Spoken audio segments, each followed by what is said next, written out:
Hello, in this video I'm going to talk about some aspects of the bones of the rib cage and the sternum. So starting with the rib cage, right? There are 24 ribs, 12 on the right side, 12 on the left. Okay? And there are different types of ribs: true ribs, false ribs, and floating ribs.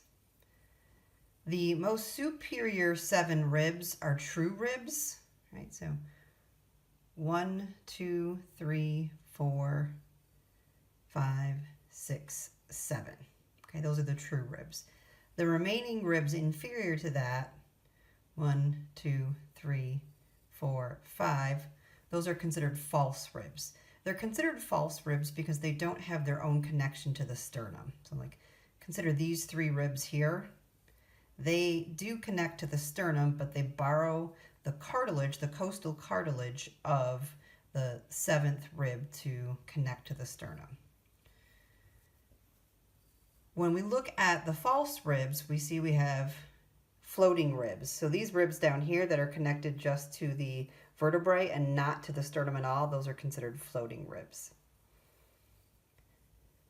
The ribs that connect to the sternum connect through costal cartilage. So the sort of yellowish scene on this model is supposed to represent the costal cartilage. So it's not actually bone right here. So this is the rib bone, and this is the sternum bone, and between the two is the costal cartilage.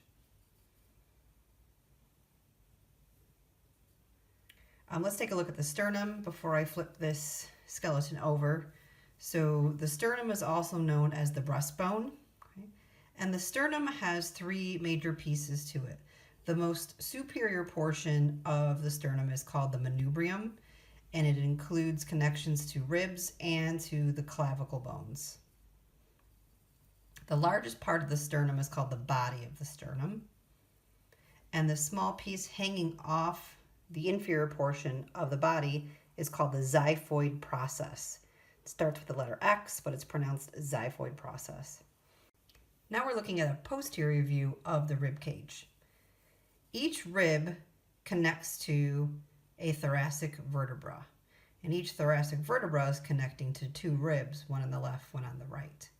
So for example, this is our 12th thoracic vertebra, and it's connecting to these 2 ribs. If we look closely at the connection between a vertebra and a rib, which you can't see real well here, but we see that there are 3 points on each vertebra where a rib touches. 2 are on the body, and 1 is on the transverse process. So we refer to these as costal facets on the vertebra. So each vertebra will have 6 costal facets, 3 for the right rib and 3 for the left rib.